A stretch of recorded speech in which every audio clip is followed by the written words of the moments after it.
বন্ধুরা, দেখেন কত বড় চিল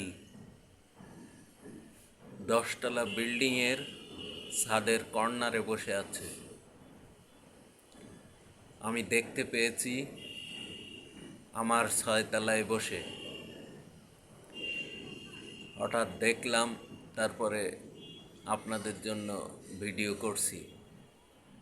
এটা কিন্তু কাক না, এটা চিল। এরা ছোট ছোট পাখির বাচ্চা পাইলে খেয়ে ফেলে সাথে সাথে। অনেক উঁচু বিল্ডিং